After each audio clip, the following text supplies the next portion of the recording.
আজ আরামবাগ পৌরসভার আন্ত ওয়ার্ড ক্রিকেট প্রতিযোগিতার আজ চূড়ান্ত পর্যায়ের খেলা অর্থাৎ ফাইনাল খেলায় অংশগ্রহণকারী দলগুলি হলো Arambagh ward number 7 versus Arambagh ward number 13।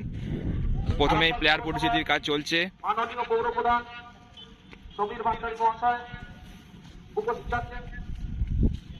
Arambagh পৌরসভার উপপৌরপ্রধান মমতা মুখোপাধ্যায় মহাশয়া এইদিকে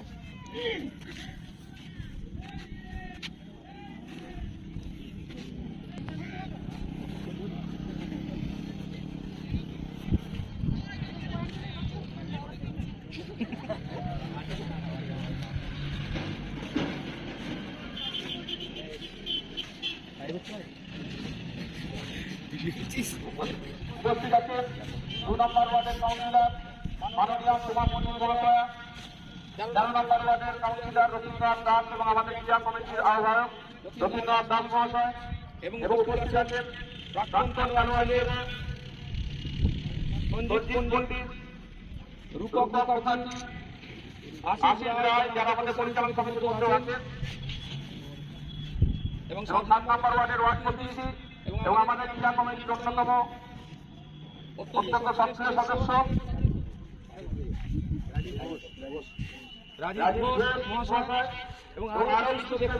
আজ Arambagh municipality inter ward cricket টুর্নামেন্টের ফাইনাল খেলা অনুষ্ঠিত হচ্ছে। Ward number 7 versus ward number 13 এর মধ্যে টি20 অর্থাৎ 20 ওভারের খেলা হবে আজকে কালীপুর বিজয় ক্রীড়াঙ্গনে। উপস্থিত আছেন আরামবাগ পৌরসভার চেয়ারম্যান এবং ভাইস চেয়ারম্যান মহাশয়রা, এছাড়াও আছেন অনেক বিশিষ্ট ব্যক্তিরা। যদিও উনি পৌরসভার কর্মী কিন্তু প্রাক্তন খেলোয়াড় হিসেবে আমন্ত্রিত অরুণ চক্রবর্তী কালীপুরের মানুষ উনি এবং অতীতের বিখ্যাত খেলোয়াড়।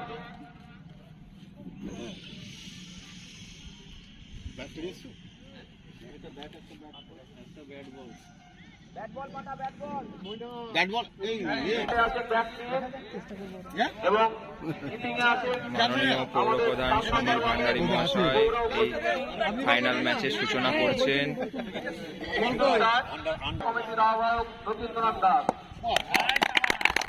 মেরে সূচনা করলেন আরামবাগ পৌরসভার চেয়ারম্যান মাননীয় সমীর ভান্ডারী মহাশয়। मौजूद पर 1 रन मिलेगा यहाँ। 11 गेंदों पे चाहिए 22 रन।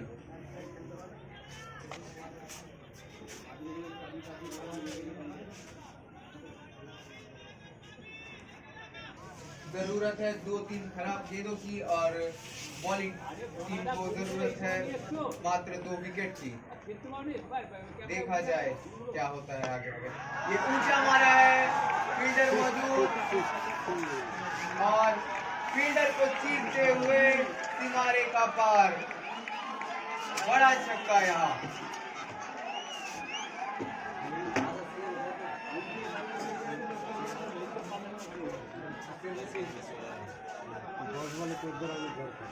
বলে 16 রান প্রয়োজন।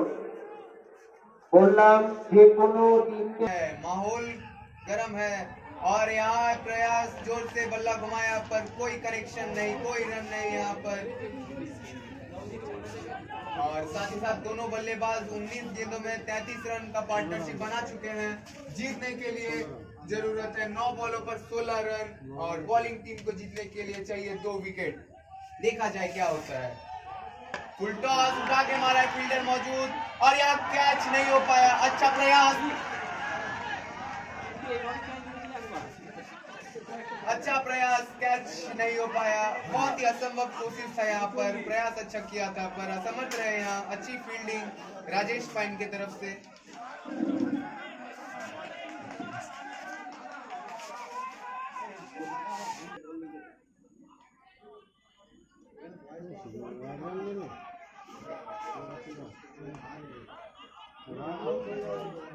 आठ गेंदों पर 15 रन। सीधा मारा है तीर की तरह, सीधा बॉलर को चीरते हुए। अच्छी फील्डिंग वहां जाहिर खान की तरफ से। 2 रन के लिए भागे हैं पर रन आउट नहीं होंगे यहाँ।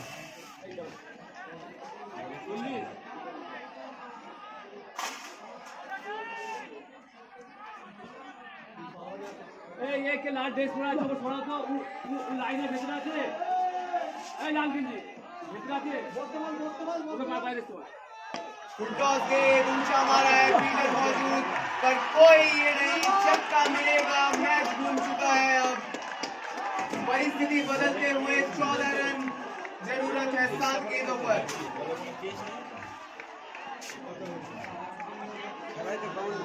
अब जीतने के लिए 6 गेंदों पर चाहिए 8 रन। बहुत ही महंगे साबित हुए यहाँ पर चंद्रशेखर। দর্শকে মাঠ ভরে উঠেছে আর ফাইনাল খেলার উত্তেজনা। 19 ওভারের শেষে 7 নম্বর ওভার।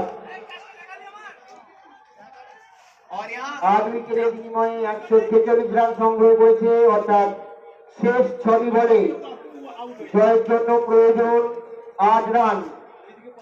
6 বলে 8 রান। দারুণ একটা উপভোগ্য ফাইনাল খেলা আমরা দেখতে পাচ্ছি। কখনো ম্যাচ চলে যাচ্ছে 13 নম্বর ওভারের দিকে, কখনো 7 দিকে। মজুমদার নয়, 6 বলে 8 রান। তোমার ভালো নাম কি? দারুণ খেলা হচ্ছে, ফাইনাল খেলার মতো খেলা হচ্ছে। 91 রানের পর থেকে খেলাটা জমে গিয়েছিল, আবার যেন খেলাটা চাঙ্গা হয়েছে। হ্যাঁ দেখাই যাক শেষ পর্যন্ত কি হয়। 6 বলে 8 রান, হাতে আছে 2টি উইকেট। মাঠের বাইরে কিন্তু আমরা একটা ভালো ক্যাচ দেখতে পেলাম। হিউজ উইকেট, যে কত উপভোগ্য হতে পারে আমরা দেখতে পাচ্ছি। আজকেও তার একটা চরম উদাহরণ পাওয়া গেল। আর এখানে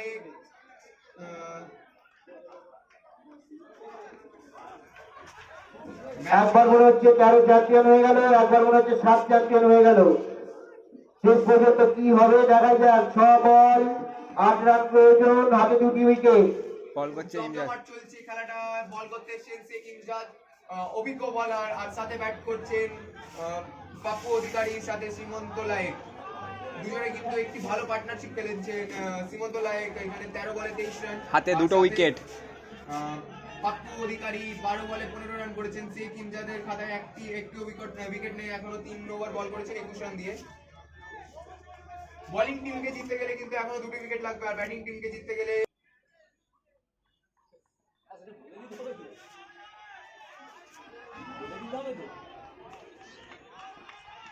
पहली बॉल शेख इमजाद, अच्छी बॉल पेस से बीट किया है, समझ नहीं पाए लाइन को, जोर से बल्ला घुमाया था पर असमर्थ रहे। और यहाँ दोनों बल्लेबाजों का अच्छा पार्टनरशिप, 23 गेंदों पर 41 रन का पार्टनरशिप। একটা 10 বল হলো 5 বল 8 রান। ওরা প্রস্তুত শেখ ইমজাদ। फील्डिंग में बदलाव, थर्ड मैन के फील्डर को अंदर लाया गया है।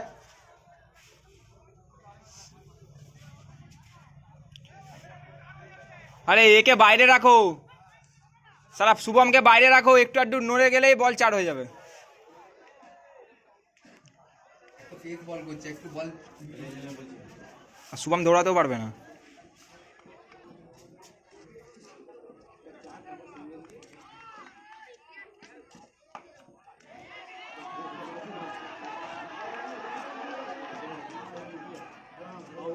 बहुत ही अच्छा फील्डिंग यहाँ जाहिद खान की तरफ से। 1 ही रन मिलेगा, 1 रन से संतुष्ट होना पड़ेगा यहाँ पर बल्लेबाज को। शेख इमजाद बॉलिंग करते हुए 2 बॉलों पे 1 रन दिया है उन्होंने।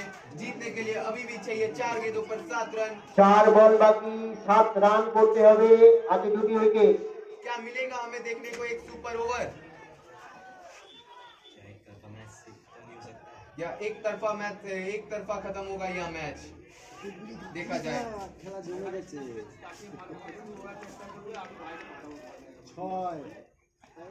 पेस से बीट किया है इमजाद एक्सप्रेस, 3 गेंदों पर 1 रन दिया है मात्र। बहुत खूबसूरत बॉलिंग यहाँ पर, उम्दा बॉलिंग किए जा रहे हैं, एक्सपीरियंस है उनके पास।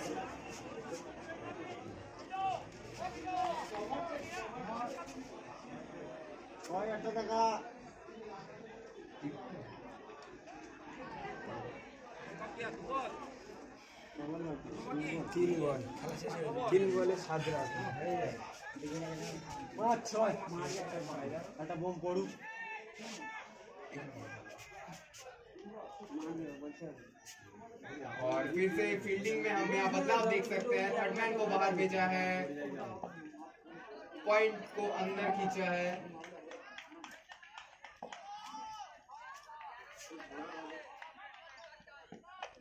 सामने की बॉल, अच्छा फील्डिंग, अच्छा स्ट्रेटेजी, थर्ड मैन को बाहर मौजूद किया था वहां पर। रनआउट का मौका पर कोई प्रयास नहीं वहां पर। अच्छी बॉलिंग कर रहे हैं शेख इमजाद। খেলা জমে উঠেছে, 2 বলে 6 রান দরকার। बैट्समैन का एक अच्छा 2 पार्टनरशिप।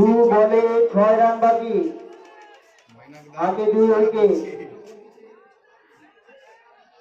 আমরা কোয়ার্টার ফাইনালে দেখেছিলাম ওয়ার্ড নাম্বার 13কে 1 বলে 3 রান দরকার ছিল, 3 রান করলে জিততে পারতো। সেইখানে ক্যাপ্টেন আব্বাস উদ্দিন 6 মেরে ম্যাচ জিতিয়েছিল।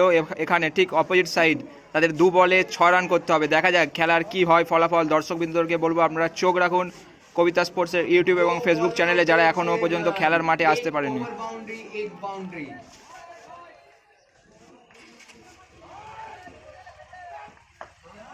पेस से बीट किया है, अच्छी प्रयास, यहाँ विकेट पे लगी, अपील नहीं किया। 1 বলে 5 রান দরকার। শুক্রবার 10 ওভার সব মাঠে উঠে দাঁড়িয়ে পড়েছে। খেলায় কি হবে কি হবে কি হবে সেটা দেখার জন্য। দেখা যাক। সবাই প্রস্তুত।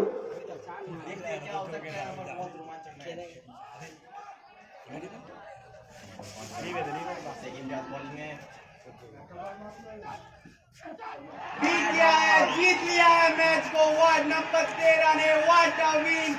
শেষ বল 9 বল এবং ওয়ার্ড নম্বর 13 नंबर 7 मैदान की এইবারে बात। আন্তর্জাতিক টিউজ क्या নকআউট जीत है, টুর্নামেন্টের চ্যাম্পিয়ন। क्या जीत है, वाह। 2 উইকেটে জিতে গেল। উইকেট গুলো মাঝে রাখবে, প্রত্যেক খেলোয়াড় বন্ধুকে আপনাদেরকে বলছি উইকেটগুলো এবং বল, উইকেট বল এবং যাত্রীদের কালেকশন করে আনবে। আরামবাগ পৌরসভার পরিচালনায় আন্তর্জাতিক ক্রিকেট টুর্নামেন্ট 2023-24 চ্যাম্পিয়ন হলো ওয়ার্ড নাম্বার 13। 2023 আন্তঃ ওয়ার্ড ক্রিকেট টুর্নামেন্টে ওয়ার্ড নাম্বার 13 জয়লাভ করেছে। জয়লাভের ফাইনাল ওভারে যার হাতে জয়লাভের একটা কৃতিত্ব ছিল সেই শেখ ইমজাদ মাত্র 6 বলে দরকার ছিল 8 রান। সেখানে ওর কাছে ওর কীরকম সিচুয়েশান ছিল, ওর মাথায় কী চলছিল সেটাই জানবো আজকে ওর কাছ থেকে। প্রথমেই জানাই নমস্কার সবাইকে, সকল দর্শকদেরকে। প্রথমত আমি আমার ক্যাপ্টেন আমার ওপরে প্রথম থেকে বিশ্বাস রেখেছিল। সে ভেবেছিল যে হয়তো আমি ভালো বল করব এবং আমাকে ম্যাচের শেষে আগে 2 ওভার প্রেসারে ছিল, যেহেতু আমাকে প্রেসার কাটানোর কথা ছিল আর ম্যাচটা প্রায় আমার হাতেই ছিল। যথেষ্ট ভালো বল করার জন্য আমাকে ক্যাপ্টেন পাঠিয়েছিল এবং আমি আমার চেষ্টা দেওয়ার জন্য ট্রাই করেছিলাম। আমি ক্যাপ্টেনের কথা মাথায় রেখে, দর্শকদের কথা মাথায় রেখে এবং আমি যতটুকু প্র্যাকটিস করেছি এই পিচের উপরে সেই প্র্যাকটিসটা দিয়ে গেছি, বল করে গেছি। ভালো বল হয়েছে ভগবানের আশীর্বাদে, আল্লাহর দোয়ায় এবং দর্শকদের উৎসাহে আরও ভালো বল পেয়েছি। এবং আমি এটা বলবো যে 7 নম্বর ওয়ার্ড সত্যি খুব ভালো খেলেছে, প্রথম থেকে শেষ পর্যন্ত ম্যাচগুলোকে ভালো ধরেছে এবং প্রত্যেকটা বোলারকে খুব ভালো খেলেছে। আচ্ছা, যেখানে 18 নম্বর ওভার যেখানে তুমি বল করেছিলে, সেখানে তোমার কিছুটা রান এসেছিল, সেই জায়গায় লাস্ট ওভার তোমাকে বল করতে দিয়েছে সেই পেসারটা। হ্যাঁ, 17-18 ওভার ভালো বলটা সেরকম করতে পারিনি, একটু প্রেশার তো ছিল আমার উপরে। আমার দায়িত্ব ছিল প্রেশারটা কাটানো। প্রথম 3টে বল আমি ভেবেছিলাম যদি ডট করা যায় তাহলে প্রেশারটা একটু কাটবে এবং আমি সেটাই করেছি। ডটেই এসেছি, আমি প্রেশারটা কেটেছি, ম্যাচ জিতেছি। 4 নম্বর ওয়ার্ড আগে বছর চ্যাম্পিয়ন হয়েছে। মন থেকে কী স্ট্র্যাটেজি ছিল, প্রথম থেকে কী বুঝতে পারছিলে যে আমি পেসের সাথে বল করবো না কি ট্রাই করবো? না, কোনো ভ্যারিয়েশন ট্রাই করার আমার কোনো ইচ্ছে থাকেনি। একটাই কথা মাথায় ছিল, জায়গায় জায়গায় বল করে যাব, জায়গাটাই ইম্পর্টেন্ট। পিচ সাত কাজ করে দেবে, জায়গাটা মেনটেন করে গেছি, পিচ কাজ করে দিয়েছি। প্রথম থেকে আজকে ব্যাটসম্যানরা সেভাবে খেলতে পারেনি, সেভাবে সাথ দিতে পারেনি। সেই জায়গায় এই যে 150 রানের একটা টার্গেট, 154 রানের যে টার্গেটটা, এটাই তোমরা সন্তুষ্ট ছিলে? হ্যাঁ, অবশ্যই। পিচটা প্রথম দিকে একটু লো, কী বলবো, থমকে বল আসা যেরকম পিচ হয় সেরকম লো পিচ ছিল। তো আমরা একটা টার্গেট সেরকম কোনো সেট করিনি। আমাদের ভাবনা চিন্তা ছিল যে হ্যাঁ একটা ভালো টোটাল করব, ভালো স্কোর করব, সেখান থেকে যেন খেলাটা আমরা বোলারটা যেন প্রেশারটা কাটে। কিন্তু দুর্ভাগ্যবশত আমাদের ওপরের দিকে কিছু ব্যাটসম্যান সেরকম রান পায়নি। আমাদের কিছু ব্যাটসম্যান রান পেয়েছে, তাদেরকে আমি অবশ্যই ধন্যবাদ জানাবো। এবং টিম 4-5টা প্লেয়ার না, 11টা প্লেয়ার মিলিয়ে টিমের 11টা প্লেয়ারের কন্ট্রিবিউশনকে আমি সত্যি হ্যাটস অফ প্রত্যেকটা প্লেয়ারকেই। প্রত্যেকটা প্লেয়ারের এরকম পারফরমেন্স না থাকলে হয়তো এই স্কোরটাও থাকতো না, হয়তো মাঠে এত সুন্দর একটা ফিল্ডিং পারফরমেন্স দেখতে হতো না, এত সুন্দর একটা ম্যাচ উইনিং পারফরমেন্স দেখতে হতো না, এত সুন্দর একটা বোলিং পারফরমেন্স দেখতে হতো না। Team spirit is a game spirit. যেখানে খেলাটা 50-50 পজিশনে ছিল সেখানে ফিল্ডিং মিস বা ক্যাচ মিসগুলো কতটা মনে হচ্ছিল চাপের আছে? দেখুন, খেলাতে ফিল্ডিং মিস, ক্যাচ মিস এটা হচ্ছে পার্ট অফ গেম। এটা নিয়ে বেশি মাথা ব্যথা বা ভাবনা চিন্তা সেরকম বোলারদের উপরে প্রেশার না দেওয়াটাই আমার মনে হয় বেটার। এবং আমার ক্যাপ্টেন বা আমাদের টিমের 11টা প্লেয়ার কেউ কাউকে সেরকম প্রেশার দেয়নি, কথা বলে গেছে। বোলাররা মার খেতেই পারে যার যেদিন লাগ, তবে প্রত্যেকটা বোলার ভালো বল করেছে, প্রত্যেকটা প্লেয়ার ভালো শট দিয়েছে, এই কারণে আমরা আচ্ছা, এই ম্যাচে তুমি আর স্পেশাল কার কৃতিত্বটা তুমি এখানে দেখতে পাচ্ছ যে যার হয়তো সেই সুযোগ সময়ে তার অবদানটা একটু বেশি টিমকে সাপোর্ট দিয়েছে? এরকমভাবে ফিল্ডিংয়ের দিক থেকে তুমি কার কথা বলবে? ফিল্ডিংয়ের দিক থেকে আমাদের কিপার খুব ভালো কিপিং করেছে, জাহির, আমি, আব্বাসদা কিপিং করছিল, ক্যানাডা, এবং সবাই 11টা প্লেয়ারের এফোর্ট ওয়াজ অসাম। আচ্ছা, ধন্যবাদ জানাই তোমার চ্যাম্পিয়ন হওয়ার জন্য, ধন্যবাদ জানাই তোমার এই মূল্যবান বক্তব্য দর্শকের সামনে থ্যাংক ইউ। বলে নেব যে কবিতা স্পোর্টসের তরফ থেকে এবং সকল দর্শকবৃন্দদের তরফ থেকে আমরা জানাই কংগ্রেচুলেশন জানাই এই নতুন টিমকে যারা এই এবছর ওয়ার্ড টুর্নামেন্টে চ্যাম্পিয়ন হয়েছে। আরামবাগ ওয়ার্ড নাম্বার 13 তারা এই ফার্স্ট টাইম ওয়ার্ড ক্রিকেটের চ্যাম্পিয়ন আরামবাগের।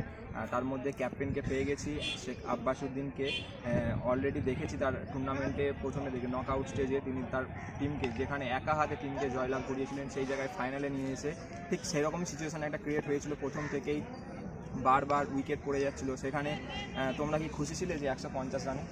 অবশ্যই 150 রান মানে এই যত বড় মাঠ এবং পিচটা খুবই স্লো পিচ, সেই জন্য আশা করেছিলাম 150 রান এনাফ, আরামসে আটকে দিতাম, এটার চেষ্টা করেছিলাম এবং উইন পেয়েছি। আচ্ছা, আর একটা ব্যাপার, যেখানে ফাইনাল ওভারে ঠিক আগের ওভারে বারবার রান আসছিলো, ওভারে মাত্র 8টা রান দরকার, সেই মুহূর্তে যে বাউন্ডারি লাইনে যে ক্যাচ মিস, সেই সম্বন্ধে কতটা প্রেশারে ছিল ক্যাপ্টেন? অ্যাকচুয়ালি চাপ তো থাকবেই, ক্রুশাল সিচুয়েশানে ক্যাচ মিস হওয়া মানে ম্যাচ মিসের একটা সম্ভাবনা থাকে, বাট আমরা উইন হয়ে গেছি, এটা আমাদের লাকটা হয়তো ফেভার করে গেছে, ক্যাচ মিস করেও জিতে গেছি। আর ফিল্ডিং মিসের বিষয়টা হচ্ছে টুর্নামেন্ট হয় না তো, রেগুলার প্র্যাকটিসের মধ্যে ছেলেরা নেই, প্র্যাকটিসের মধ্যে থাকলে অবশ্যই ওই জায়গাগুলো সলিউশন হয়ে যাবে। আচ্ছা, যেখানে 18 নম্বর ওভারে শেখ ইমজাদের একটা বড় ওভার, যেখানে অনেকগুলো বাউন্ডারি বাউন্ডারি টিমটাকে অনেকটাই ব্যাক ফুটে তুলে দিয়েছিল, সেখানে ইমজাদের উপরেই ভরসা করা যে লাস্ট 6টা বলে 8 রান দরকার, সেখানে ইমজাদের উপরেই কেন ভরসা আসবে? ইমজাদের উপরে ভরসা তার একটাই কারণ, ইমজাদ হচ্ছে আমার স্ট্রাইক বোলার এবং খুব ভালো প্র্যাকটিসের ছেলে, ভালো বল করে, সুইংটা আছে, পেসটা আছে। যেহেতু স্লগ ওভারে খেলা হচ্ছে, টেলেন্ডাররা ব্যাট করছে, সেই জায়গাতে ইমজাদের পেসটা ফেস করার মতো আশা করছিলাম যে পারবে না, আর এক্স্যাক্টলি সেটাই হয়েছে, সেই জন্যই আমরা জিততে পেরেছি। আচ্ছা, তোমার টিমে যে ফিল্ডিং এফোর্ট, কয়েকটা ফিল্ডিং মিস ছাড়া বাকি টিম এত সুন্দর ফিল্ডিং করেছে, সেই ক্রেডিটটা তুমি কাকে দেবে? ক্রেডিটটা দেওয়ার মধ্যে আমি বলবো আমাদের সাবির আলী আছে, যারা সিনিয়র প্লেয়ার, এই প্লেয়ারগুলোকে নিয়ে একসঙ্গে খেলছি, সেই জন্য টিম স্পিডটা আমাদের খুব ভালো, জুনিয়র ছেলেরাও খুব সাপোর্ট করছে, টিম স্পিডটা খুব ভালো, সেই জন্য আমাদের ঠিক হয়ে যাচ্ছে। আচ্ছা, তোমাদের কী স্ট্র্যাটেজি ছিল যে বারবার তোমরা জুনিয়র প্লেয়ারদের উপরে বেশি ভরসা করতো, সিনিয়রদের থেকে ছেড়ে জুনিয়রদের উপরে লাস্ট ওভারে বল করানো থেকে শুরু করে ফিল্ডিংয়ে জুনিয়রদের স্ট্রং জায়গায় স্ট্রং পয়েন্টগুলোতে ফিল্ডিং দেওয়া, এটা নিয়ে কী কনফিডেন্স? জুনিয়রদের পজিশনটা ভালো, তার একটা তার ফিটনেসটা খুব ভালো, ফিটনেসই দরকার। এত বড় মাঠে বাউন্ডারি ওভার বাউন্ডারি হওয়াটা খুব চাপ, কিন্তু বাউন্ডারি বাঁচাতে হলে জুনিয়রদের উপরে ভরসা করতে হবে, এই জন্য জুনিয়র দিকে বলও বেশি অ্যাডভান্টেজ দিচ্ছি, ফিল্ডিংও ক্রুশাল জায়গায় লং অন মিড উইকেট এইসব জায়গাতে জুনিয়র দিকে সাপোর্ট করছি বেশি, যাতে ওরা আরও বড় জায়গায় উঠতে পারে। ক্যাপ্টেন হিসেবে যেখানে তুমি প্রতিটা ম্যাচে হয়তো এই টুর্নামেন্টের হাইস্ট রান গেটার হয়তো তুমি, সেই ক্ষেত্রে ফাইনাল ম্যাচে তোমার যে ব্যাটে রান আসলো না, সেই ব্যাপারে তুমি কতটা চাপে ছিলে? চাপ মানে খুবই চাপ, কারণ আমি ভেবেছিলাম এই স্লগ ওভারটাতে আমি লাস্ট 5 ওভার ব্যাট করলে হয়তো রানটা 170-80 হয়ে যেত, আর 20-30 রান এক্সট্রা বাড়তো, কিন্তু হয়নি, ব্যাড লাক, কিছু করার নেই। আর এবং পিচটা খুবই ডিফিকাল্ট পিচটা হচ্ছে স্লো পিচ, তো ওই জন্য কেউ জোরে বল, অপোনেন্ট টিমের বোলাররা কেউ জোরে বল করছে না, আস্তে আস্তে বল করছে, আর এত বড় বাউন্ডারিতে মেরে বার করাটা খুবই চাপের, যে কোনো ব্যাটসম্যানের ক্ষেত্রে খুবই চাপের মারাটা। একটা গুরুত্বপূর্ণ সময়ে আমরা দেখলাম যে শেখ আব্বাসউদ্দিন ক্যাপ্টেন একটা সুন্দর স্টাম্প আউট করে সেই জায়গা থেকে ম্যাচটাকে ঘুরিয়ে দিল, এবং তার সাথে সাথে তার টিম জুনিয়র সাইড, সেই জুনিয়র প্লেয়ারদের উপর সুন্দরভাবে ভরসা রাখলো এবং তারাই শেষে ম্যাচটাকে জয়লাভ করলো। ধন্যবাদ জানাই আব্বাসউদ্দিনকে ক্যাপ্টেন হিসেবে এবং এত সুন্দর টিমকে পরিচালনা করার জন্য। ধন্যবাদ জানাই আরামবাগ ওয়ার্ড নাম্বার 13কে। ইতিমধ্যেই আমরা পেয়ে গেছি এই ইয়ার 2023-এর আরামবাগ ক্রিকেট ওয়ার্ড ভিত্তিক ক্রিকেট টুর্নামেন্টের রানার্স আপ, অর্থাৎ আগের বছর যারা চ্যাম্পিয়ন সেই এবছর তারা রানার্স হয়েছে, তার সেই দলের একজন অভিজ্ঞ ক্রিকেটার মহাদেব নন্দীকে আমরা পেয়েছি।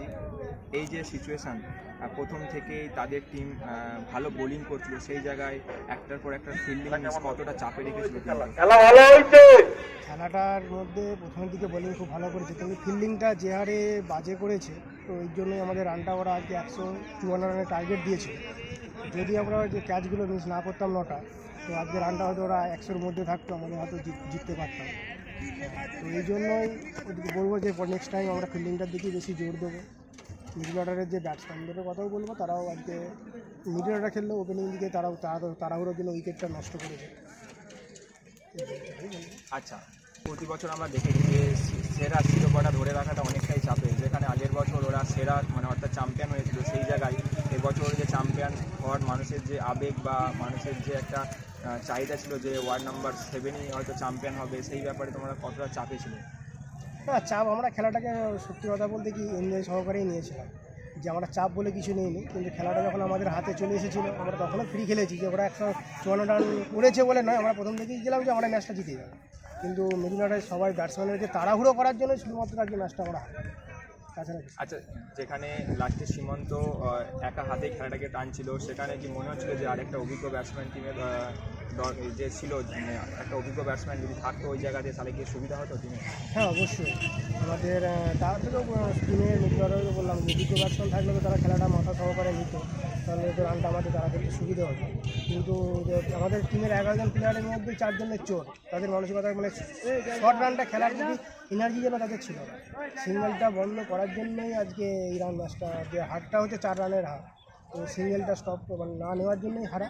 আর হচ্ছে ফিল্ডিংয়ের শেষে 2 ওভারেও যে এত বাজে ফিল্ডিং হয়েছে, যে 10 রান না 12 রান গেছে, এইখানে ম্যাচটা আরও আমাদের কাছ থেকে মানে কেড়ে নিয়েছে। এখানে তোমার আর পার্টনারশিপটা অনেকটাই জমে উঠছিল, খেলাটা অনেকটাই তোমাদের দিকে এসে গিয়েছিল, সেই জায়গায় এই দুটো উইকেট টিমের জন্য কি কিছু চাপ ফেলেছিল? হ্যাঁ, অবশ্যই। দুটো উইকেটই ভালো খেলছিল, আমার হাতে ম্যাচ এসেছিল। যখন আউট হয়েছিল, তারপরে আমি বাজে বলে আউট হলাম, তো নিজেকেই আনএক্সপেক্টেড এইভাবে আউট হবো বুঝতে পারি। চেষ্টা করবো নেক্সট টাইমে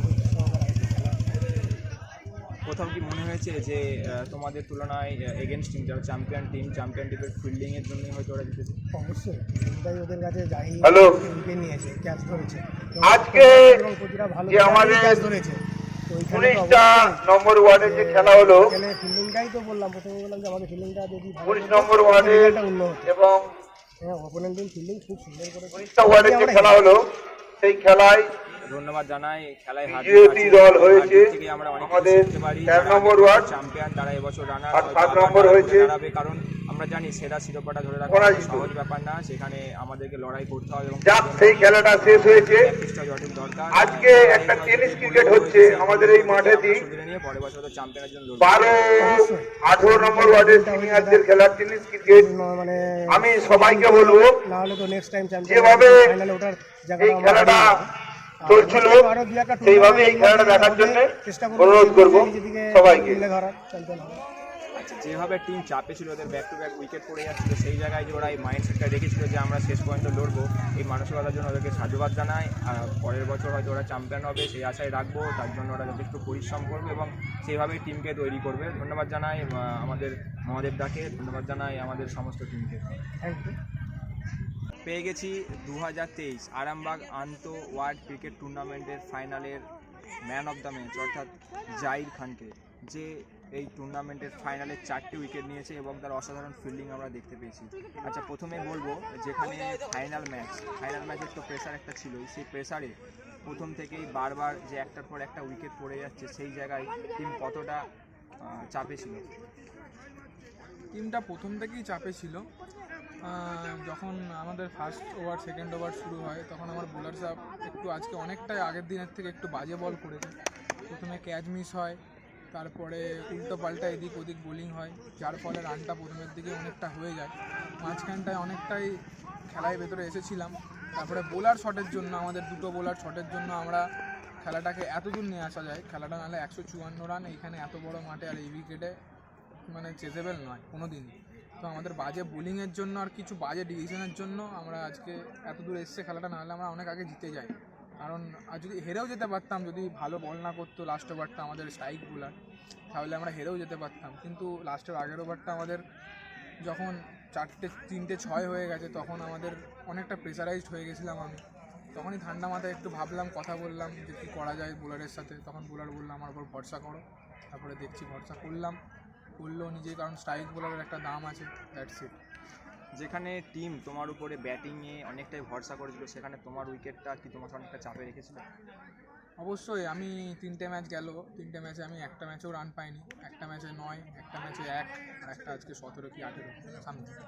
তো আজকে পিচ বুঝতে পারছিলাম না, কারণ আমি তো কলকাতাতে প্র্যাকটিস করছি, কলকাতা খেলছি, তো ওখানে একটা আলাদা বাউন্সে বল আসছে, এখানে একটা আলাদা বাউন্সে বল আসছে, এখানে হাঁটুর তলায় আর ওখানে মুখের ওপর দিয়ে বল আসছে। সো এখানে বাউন্স আর পেসটা আমি অ্যাডজাস্ট করতে পারছিলাম না, আর যার ফলে আমার পুরো কিট ওখানেই রাখা আছে, এখানে কিট আমি আনি। তো কিটটার জন্য আরও প্রবলেম হচ্ছিলো, লোকের কিট নিয়ে খেলা, ব্যাট একটা সবথেকে বড়ো ব্যাপার, ব্যাটসম্যানদের ব্যাটটাও আমার ওখানে রাখা আছে। তো এই জন্যই আমি মানে কমফোর্টেবল ফিল করছিলাম না নিজেকে। তো এই জন্যই বাউন্ডারিও হয়নি, ওভার বাউন্ডারিও হয়নি, আর বড় রানের দিকেও আমি যেতে পারিনি।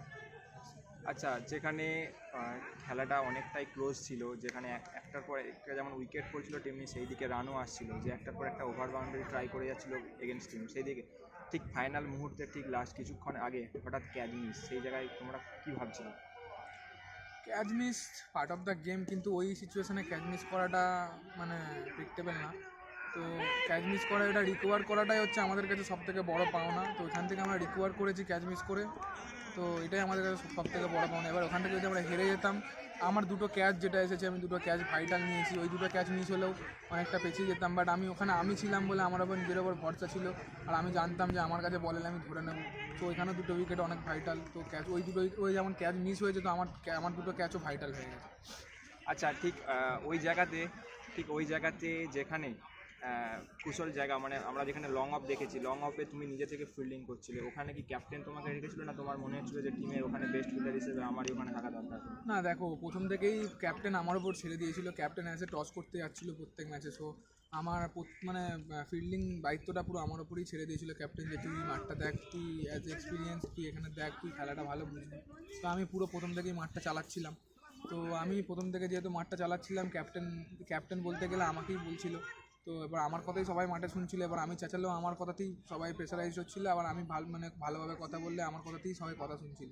সো আমি নিজে ভাবলাম যে আমি যেখানে অ্যাজ এ ভালো ফিল্ডার তো ওখানে দাঁড়ানো উচিত, কিন্তু এত ক্রুশিয়াল জায়গায় ওখানে থাকা উচিত। নিজেকে ভাবলাম যে আমি পারবো, মানে বেস্ট ফিল্ডার হিসেবে ওখানে থাকতে পারবো। তো আমি থেকেছি ওখানে, ক্যাচও এসেছে, ধরেছি। সো এইটাই ফ্যাক্ট, আর কিছু নয়। আর আমাদের ক্যাপ্টেন তো বলেই দিয়েছে, ক্যাপ্টেন প্রথম থেকে মাঠ আমার হাতেই ছেড়ে দিয়েছিল, ক্যাপ্টেন কিছু বলেনি, খালি একটু ফিল্ডিং ডিসিশনগুলো দিচ্ছিল, ব্যাস এইটুকু। টস করতে যাচ্ছিলো ক্যাপ্টেন, পুরো মাঠটাই দেখতে হচ্ছিলাম। আচ্ছা, যেখানে তোমার অভিজ্ঞ ব্যাটসম্যান অর্থাৎ অভিজ্ঞ ক্যাপ্টেন যেখানে প্রতিটা ম্যাচে রান করে টিমকে একটা ভালো রানের স্কোর দিচ্ছিল, সেখানে তোমার একটা জুনিয়র ক্রিকেটার শেখ ইমজাদ, তার রানের উপর ভর করেই টিম আজকে 154 রানে গিয়েছিল। সেই ইমজাদের ঠিক প্রেশারটা কীরকম ছিল যখন তোমাদের উইকেটটা ছিল, সেই কি শেয়ার করে দেয় তোমাদের সাথে? প্রেশারটা দেখো, আগের দুদিন আগে থেকেই ওরা একটা চোট ছিল, ওর কোমরে স্পন্ডালাইসিস হয়েছিল। তো ওই চোট নিয়েও আজকে খেলেছে, আর প্রথম থেকে ও ক্যাচ মিস এত হয়েছে ওর, তো 4টে ক্যাচ মিস তো হবে, পার্ট অফ দ্য গেম। তো এখান থেকে ও লং ওয়ে টু গো গেছে, ও অ্যাজ এ মানে কী বলবো, 110-এও আউট হয়েছে, 110 কি 105। তো এখানে অবধি আমার ইচ্ছে ছিল কি ও আরও একটু খেলুক, ও আরও একটু খেললে টিমের রানটা 160-170 হতো, ওর রানটা 70 কি 80 হতো, তাহলে ওখান থেকে আরও গেলে আমরা আরও ভালো জায়গায় থাকতাম। তো প্রেশার তো থাকবে, ম্যাচ খেলা মানে ফাইনাল খেলা, প্রেশার থাকবে, ব্যাট করা মানে ভালো প্রেশার থাকবে, প্রেশার নিয়ে খেলাটা জরুরি আর কি, প্রেশার নিয়ে আমাদের প্লেয়ারদের খেলতে হবে সবসময়। আচ্ছা, যেখানে বারবার মানে বলতেই পারছিলাম যে 50-50 চান্স ছিল, কখনো এই টিম কখনো ওই টিম, সেই জায়গায় দর্শকরা বাইরে থেকে যে দর্শকদের উচ্ছ্বাস কতটা চাপে রেখেছিল তোমাদের? আমার তো এই দর্শক ভালোই লাগে, আমার যত দর্শক বাইরে থেকে চিল্লাবে তত আমার ভালোই লাগে। এই দর্শক যদি না থাকে তখনই আমার খেলতে বিরক্ত লাগে। এই দর্শক যত প্রেশারাইজড করবে তত মাঠে আরও মানে চার্জ আপ হতে ভালো লাগে। এই দর্শক না থাকলে তো আমরা প্লেয়াররা কিছুই নয়, দর্শক তো ভালো, দর্শক থাকা উচিত। দর্শক যত একবার যখন এদিকে আসবে তখন এদের হয়ে যাবে, একবার যখন ওদিকে যাবে তখন ওদের হয়ে যাবে। দর্শক যে ভালো খেলবে তার হয়ে যাবে, দর্শক এটাই, আর এটাই মজা, আর এটাই প্রেশার, আর এটাই প্রেশার ক্রিয়েট, সব জিনিসটাই। আচ্ছা, যেখানে তুমি আরও কয়েকটা ম্যাচে আমরা দেখেছি যে তুমি উইকেট নেওয়ার পর সেরকম কোনো সেলিব্রেশন তোমার কাছে দেখিনি, সেই জায়গায় আজকে হঠাৎ একটা উইকেট পাওয়ার পর তোমাকে দেখলাম রোনাল্ডোর মতো তুমি সেলিব্রেশন করছো, সেই ব্যাপারে তোমার যদি মতামত কী?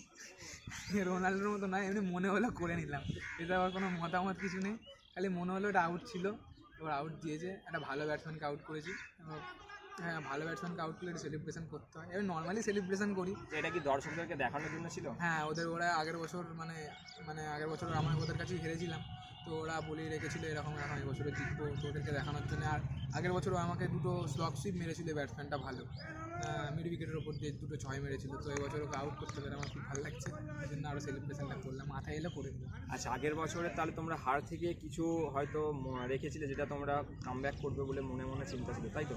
হ্যাঁ, আগের বছর অবশ্যই আমাদের হারটা খুব গায়ে লেগেছিলো, আর কিছু যেমন হারের পর ঝামেলা হয়েছিল, ওই ঝামেলাটাও খুব গায়ে লেগেছিলো, যার ফলে আমরা আমি স্পেসিফিক্যালি কে জানি না, বাট আমি আর আমার ক্যাপ্টেন আমার প্রেসারেই ছিলাম কি আমরা এই ম্যাচ জিতবো, আমরা ফাইনালে যাবো, ফাইনালে গেছি যখন আমরা হারাবো, আমাদের হারানোটাই মেন উদ্দেশ্য, ব্যাস। আচ্ছা, ধন্যবাদ জানাই জাহির খানকে। আরেকটা ব্যাপার একটু জিজ্ঞেস করবো ওনাকে, যে আরামবাগের বুকে আবার জিউস ক্রিকেটে ফিরে আসা, আরামবাগের বুকে এরকম একটা সুন্দর মাঠ পৌরসভা থেকে দেওয়া এবং আরামবাগের মধ্যে এরকম দর্শকদের উচ্ছ্বাস কতটা ভালো লাগে? অবশ্যই ভালো লাগে। দেখো, আমি আরামবাগের বাসিন্দা, আমাকে বাইরে বাইরে গিয়ে প্র্যাকটিস করতে হয়, চুচুড়া, কলকাতা, নৈহাটি, আমি বিভিন্ন জায়গায় প্র্যাকটিস করতে গেছি ছোটোবেলা থেকে, ইচ্ছাপুর, নৈহাটি, তারপরে তোমার হচ্ছে বিবেকানন্দ পার্ক, ছোটোবেলা থেকে এদিক ওদিক ঘুরছি, আরামবাগে কোনো স্পেসিফিক জায়গা পাইনি করার মতো।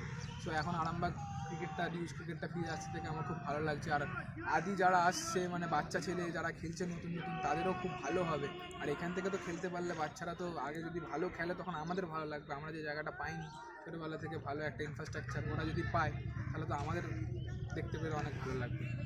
আচ্ছা, তুমি কি আরামবাগে কোথাও প্র্যাকটিস করো? হ্যাঁ, আরামবাগে বলতে গেলে এখন আরামবাগে কোথাও প্র্যাকটিস হয় না, এখন তো সিজন, অফ সিজনে তো স্যারের কাছে করি, মানুষ কুমারদের, তো এবার করি বলতে অফ সিজনে স্যারের ক্যাম্পও দেখি, স্যারের কাছেও করি, আবার স্যার যখন ফাঁকা টাইম পাই তখন স্যারের সাথে গিয়েও করি, কিন্তু এখন তো অফ সিজন, এখন তো কলকাতায় খেলা হচ্ছে, এদিক ওদিক মানে টুর্নামেন্ট হচ্ছে, তো এখন আর প্র্যাকটিস করার সেরকম সুযোগ পাই না আরামবাগে, তো বাইরে গিয়ে কলকাতাতে তো নর্মালি প্র্যাকটিস 4 দিন 5 দিন হয় সপ্তাহে, তো ওখানে প্র্যাকটিস করি, ওই জন্য এখানে আসা হয় না, এখানে আসলে এখানে নর্মালি আসি যখন বাড়ি রেস্ট নিতেই আসি, ওর ওখানে থাকলে রেস্ট হয় না। আচ্ছা, আমি শুনেছি আরামবাগ থেকে তুমি প্রথম ক্রিকেটার যে স্টেটকে রিপ্রেজেন্ট করেছে এজ লেভেলে, তোমাকে বলবো যে আরামবাগ থেকে স্টেট লেভেল খেলতে গেলে কি মাইন্ডসেট রাখতে হবে এবং প্র্যাকটিসটা কীরকমভাবে করতে হবে? প্র্যাকটিসটা মাইন্ডসেট রাখতে হবে, যেমন তোমার প্র্যাকটিসটা করতে হবে, মানে যদি তুমি দিনে 2 ঘন্টা প্র্যাকটিস করো, আমার 24 ঘন্টা কি 18 ঘন্টা প্র্যাকটিস চাই না, আমার যদি দিনে 2 ঘন্টা কি 4 ঘন্টা প্র্যাকটিস চাই, ওইটা প্রপার প্র্যাকটিস চাই, যদি প্রপার প্র্যাকটিস প্রপার ওয়েতে আমরা প্র্যাকটিস করি তাহলে আমরা, যদি আমি ওই লক্ষ্যটা নিয়ে চলি যে আমি খেলবো একটা বড় জায়গায়, দেখো আমার খেলা তো 16, 19, 23 এসব নয়, আমার খেলা রঞ্জি ট্রফি, আমার লক্ষ্য রঞ্জি ট্রফি, আমার লক্ষ্য IPL, যদি আমরা এই লক্ষ্য করে চলি তো আমরা একটা টাইম যদি খাটতে থাকি বা আমরা যদি মেহনত করতে থাকি, তো ওই টাইমটা মানে ভগবানগুলো তো আছেই, ভগবান তাকাবে, যদি আমরা প্রপার ওয়েতে প্র্যাকটিস করি আর সৎভাবে প্র্যাকটিস করি, আর যদি ভাবি যে এই করবো না ওই করবো না, ঘরে বসে থাকি, ঘরে বসে বসে দিন কাটায় বা এই কিছু মানে নর্মালি ঘোরাফেরা এইসব, তাহলে যে লক্ষ্যটা তুমি পৌঁছাতে চাইবে সেই লক্ষ্যটা কোনোদিনই পৌঁছাতে পারবে। আচ্ছা, আরেকটা ব্যাপার বলবো যে তোমার এই যে স্টেট লেভেল রিপ্রেজেন্ট করা, সেখানে তোমার স্যারের কতটা অবদান বা তোমার কোচিংয়ের কতটা?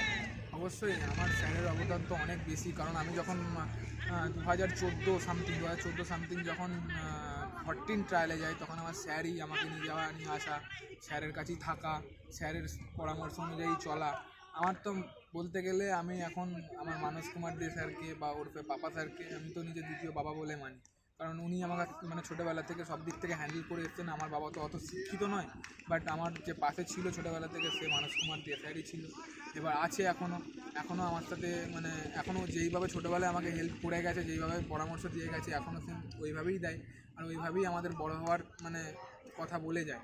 তো এইটা আমি বলতে চাইবো যে যেই কোচ তোমাদের ছোটোবেলা থেকে যেই কোচের হাতে তুমি তৈরি হবে, যে কোচ মানে তোমাকে তৈরি করবে, সেই কোচকে কখনো অবহেলা করা দরকার মানে উচিত নয়, সেই কোচের কাছেই থাকা দরকার, আর সেই কোচের কথা মানে ভেবে মেনে চলাই দরকার।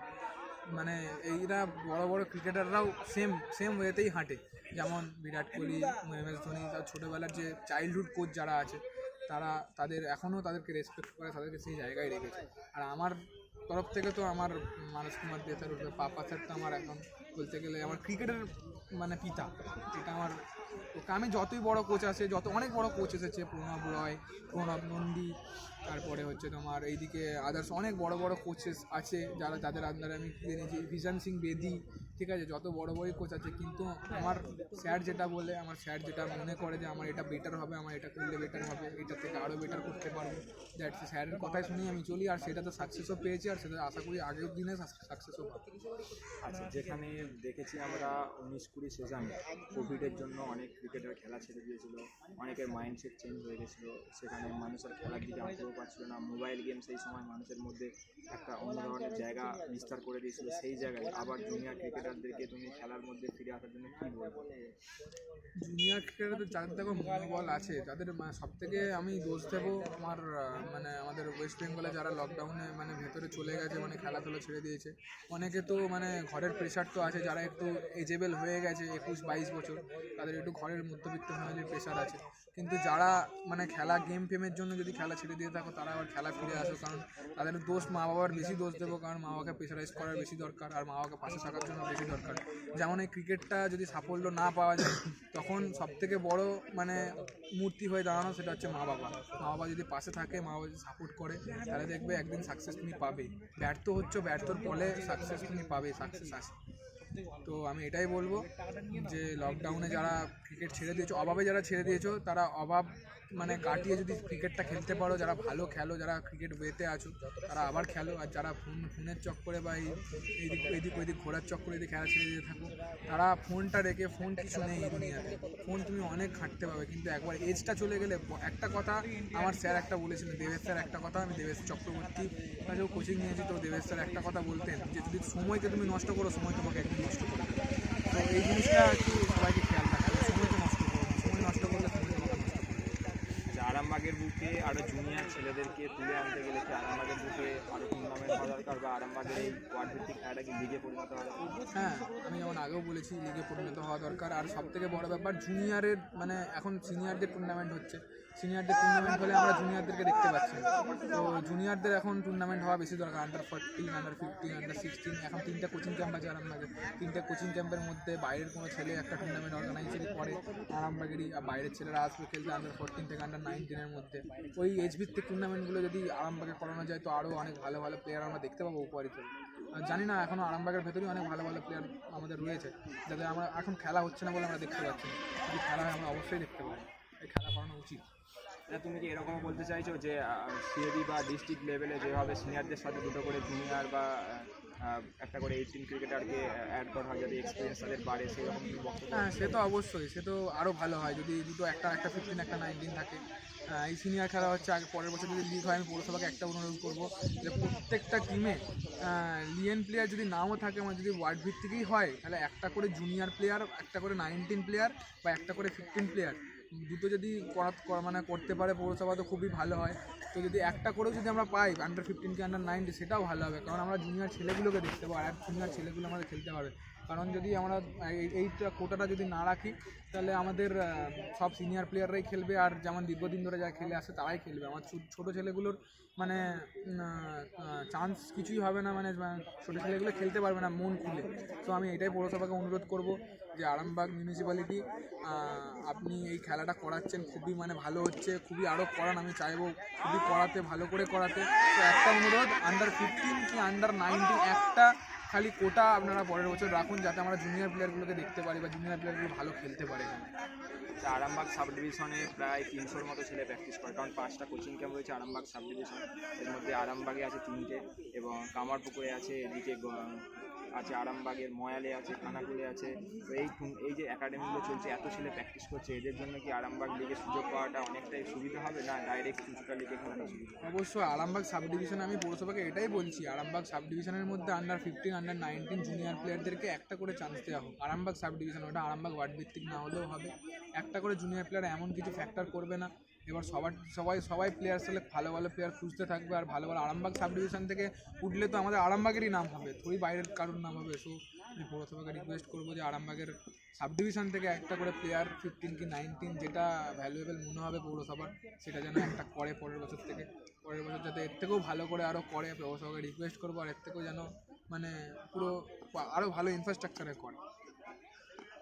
ধন্যবাদ জানাবো জাহিরকে তার অনেকক্ষণ মূল্যবান বক্তব্যটা আমাদেরকে দেওয়ার জন্য এবং নতুন নতুন ইয়ং ক্রিকেটারদেরকে উৎসাহিত করার জন্য যে কী করলে আরামবাগ ক্রিকেট থেকে আরও ভালো ভালো ছেলে উঠে আসবে, বা আরামবাগ পৌরসভা যে এত সুন্দর একটা আয়োজন, সেই আয়োজনে আর কি অ্যাড করলে সেটা আরও একটা বড় মাত্রা নেবে। ধন্যবাদ জানাই এবছরের চ্যাম্পিয়ন ওয়ার্ড নাম্বার 13-এর man of the match Zahir খানকে এবং আরামবাগ ক্রিকেটের একটা উজ্জ্বল নক্ষত্র জাহির খানকে ধন্যবাদ জানাই।